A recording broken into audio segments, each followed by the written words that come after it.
All right, today we're going to talk about the War of 1812 and James Madison's presidency.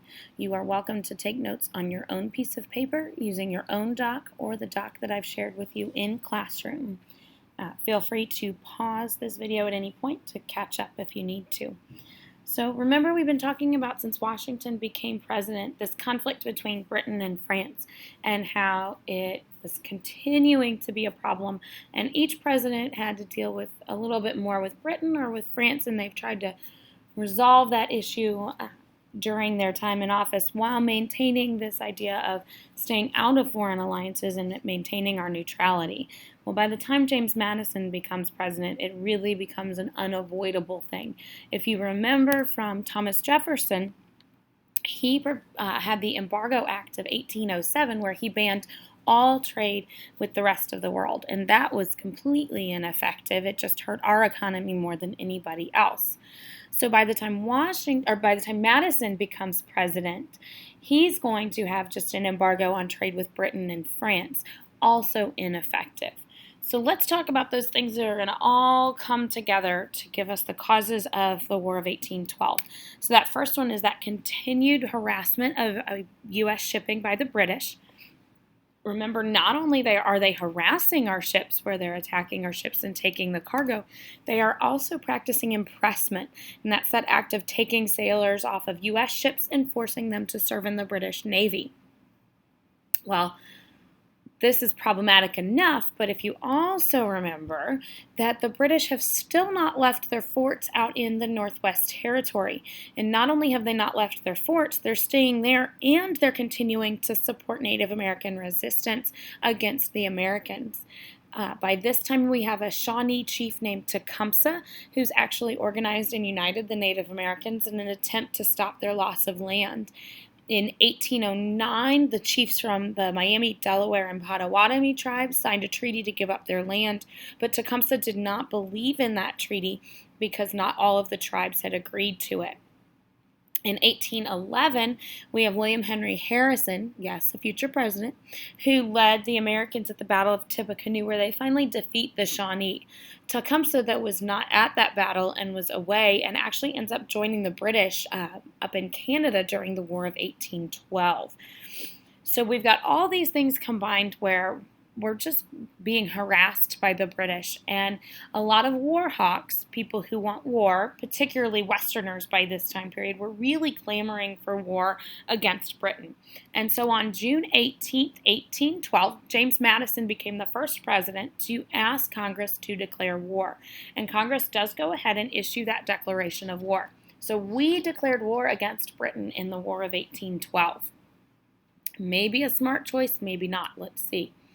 So there's two phases of the war. We have the early years of the war, and then things will change, and we'll see what happens during the second part of the war. So during those first couple years of the war, the British are really busy fighting France still. So remember, we still have that conflict going on in Europe between Britain and France, which is part of why the United States was trying to maintain its neutrality and why both Britain and France were harassing our shipping. So Britain really doesn't have a lot of time or energy or money that they want to spend on the U.S. They weren't the ones that declared war on us. We declared war on them, and they really don't want to deal with us. So their solution is to simply blockade the U.S. coast to try to disrupt American shipping. Well, remember, when you blockade, the British are going to line their ships up along the American coast and prevent us from trading with other people. So it will be difficult economically for us. It's going to have a positive outcome, though. We'll see at the end here. This actually proves to be beneficial for the United States. While we were the ones that declared war, we were by no means ready to go to war with Britain. Britain is still one of the best militaries in the world. Not necessarily a smart choice, considering that our Navy only has 16 ships and our Army had less than 7,000 men by this point. Remember, Thomas Jefferson was a Democratic Republican who believed in small government. So part of what he did as president was to reduce the size of our military. So we weren't quite ready there to fight. We do have one significant ship that provides a naval victory, and that is the USS Constitution. You can actually see that ship in Boston if you go visit the north end of Boston. We also had, during these early years of the war, a failed invasion of Canada. We decided it would be a good idea to attack Canada because, remember, Canada is still controlled by the British at this point. This does not go well for us and will actually come back to get us later on. We do have a little bit of success out in the Northwest Territory, and that comes at the Battle for Lake Erie.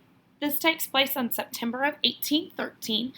Oliver Hazard Perry is the commander of the U.S. fleet on Lake Erie. So yes, we actually had Navy ships on the Great Lakes because, remember, Canada's a British territory at this point, and so we needed to defend our border along the Great Lakes. So the Battle for Lake Erie proves to be a U.S. victory for us. Pretty important here. And the U.S. Navy's led by Oliver Hazard Perry. He meets up with the British on a ship called the Lawrence, and he's flying a banner that says, "Don't give up the ship." This is a famous Navy slogan now as a result of this. This is a 2-hour battle, but the U.S. does finally win this battle. With Perry's victory here, he sends a message to William Henry Harrison, who is the commander of the Army of the Northwest, and said that they had won. So this gives William Henry Harrison the opportunity to then follow the British. So Perry does his job on the Great Lakes. Then Harrison's going to take over because when you defeat somebody, the best thing to do is to follow them and attack again and deliver that crushing blow. So Harrison follows the British all the way into Canada and attacks them again. He is able to defeat the British at the Battle of the Thames in October of 1813. So we have two significant victories, one naval, one on land, in the fall of 1813. This is important because when we come to negotiating the treaty at the end of the war, it's going to give the United States claim to that Northwest Territory. It's already ours. We shouldn't have to have claim to it, but by winning victories there, we have control of that territory going into the treaty negotiations. An important step. All right, so now let's switch over to 1814. So we're about 2 years into the war, and we're going to see a change here. So the focus for the British is going to shift, and it's going to be what brings about the end of the war. So in 1814, the war between Britain and France is finally over, and so Britain is now able to turn their full attention to the United States. Thankfully, we've had a couple years to prepare. Still going to be a challenge for us, though. So when the United States tried to invade Canada back in 1813 and failed, they burned down York, Canada, which happened to be a capital of Upper Canada. And so when the British turned their attention back to us, they decide to retaliate. This is not going to go well for us. Washington, D.C. was left poorly defended because the Secretary of War didn't think that the British would actually attack there. Now, if you're an army and you want to defeat the person you're at war with, don't you think you'd want to go after the capital? So this was a poor decision on the part of the Secretary of War. James Madison, who's president at this point, realizes he needs to defend the city, so he gets a militia together, but it's simply not enough. So the British are coming towards Washington, D.C. The Americans knew that they were headed there. There was a battle at Bladensburg, Maryland, outside of D.C. The British do defeat the United States there, but it gives the residents of D.C. enough time to prepare. So they're going to get as many government documents as they can and get them out of the city. And Dolly Madison, James Madison's wife, is going to stay behind. She's one of the last people to leave the city, and she is the one that saves that famous painting of George Washington. So when the British arrive in Washington, D.C. in August of 1814, they do burn the city to the ground. The city, remember, is barely 15 years old by this time. So the British arrive and they start burning the city that evening. On the second day, though, we can thank Mother Nature for a little help here. A hurricane sweeps into the city and actually forces the British to flee. And so the rain is going to put the fires out, and the hurricane forces the British out of Washington, D.C. Now, if you think about our major ports along the coast, you know that we have Boston and New York and Philadelphia. Our next one down the coast that will be the logical next step outside of Washington, D.C. is actually Baltimore, Maryland. And Fort McHenry is the fort that guards the entrance to Baltimore Harbor. So again, the citizens of Baltimore knew that the British were coming because they were in Washington, D.C., so the citizens had an opportunity to prepare to defend their city. The merchants, so these are not military personnel in any way, shape, or form, they sank their ships at the entrance to the harbor to prevent British ships from moving into the city. The commander of Fort McHenry had also ordered that a large flag be made to fly at the fort, and does arrive in time. So the British attack. There is a long night of bombardment, and the Americans hold out. This is actually a major U.S. victory in the War of 1812. We do not let Fort McHenry, and then as a result, the city of Baltimore fall to the British. It's also important because this is where we get the Star-Spangled Banner from. So Francis Scott Key was an American lawyer who happened to be stuck on a British ship. He was there trying to negotiate the release of a prisoner. And he was able to watch the entire battle. And he writes a poem that becomes the Star-Spangled Banner. It eventually is set to music and becomes our Star-Spangled Banner. Our final battle of the war is actually unnecessary because it actually happens after the war was over. But we'll see why timing-wise here. Our last battle of the war is the Battle of New Orleans.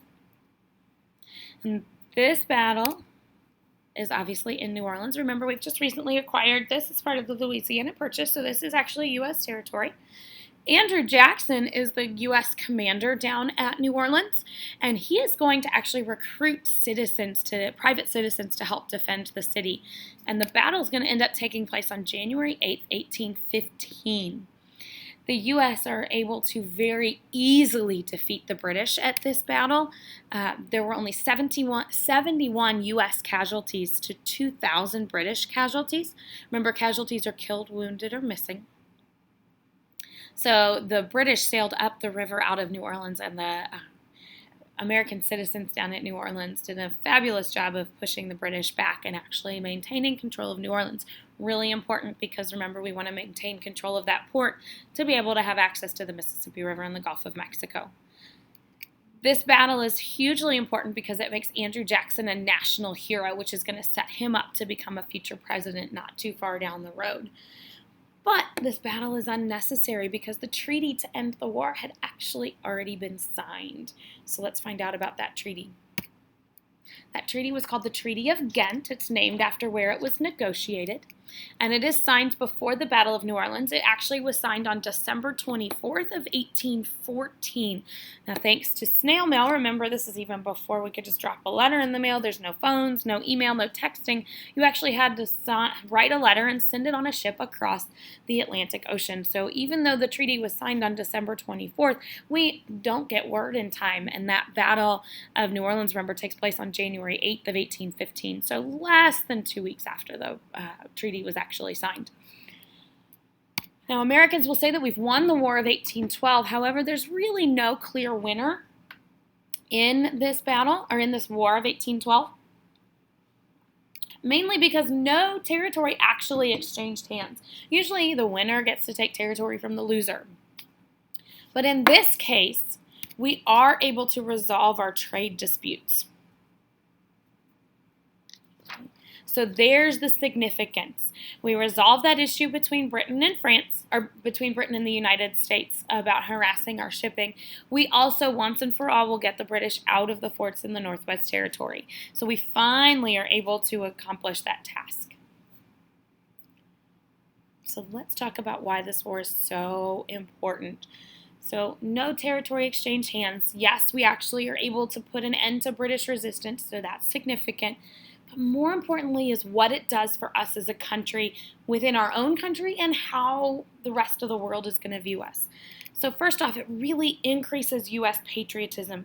People start to take pride in their country. It begins this period of nationalism where people identify themselves as I'm an American, and being an American was important, that patriotic feeling. It is going to end Native American resistance as well. So the Native American resistance in the, basically from the Mississippi River to the Atlantic Ocean will kind of put a stop to that. This is also extremely important. Alexander Hamilton would be very happy at this point because it boosts U.S. manufacturing. So while Britain blockades our coast, we can't really trade with anybody else. So if we need something, we have to figure out how to do it on our own. And so instead of relying on other countries, we start to make manufacturing facilities in the United States to make the products we need. So we really see a shift towards U.S. manufacturing being important. This also spells out the end of the Federalist Party. The Federalists were very unhappy about this war. They didn't want to go to war. They didn't see the need to. And as a result, they met at the Hartford Convention in Connecticut, and they tried to secede from the Union. And they never actually accomplished that. But it's an extremely unpopular choice in this period of nationalism and patriotic pride. And so the Federalist Party fizzles out after this War of 1812. We'll see a new replacement come along in a few years, but for now we're just going to kind of be content with the Democratic Republicans, and really that'll shift into the Democrats in our next with our next president. So when we pick up, we'll finish up after break with Monroe's presidency. But for now, you are finished with notes.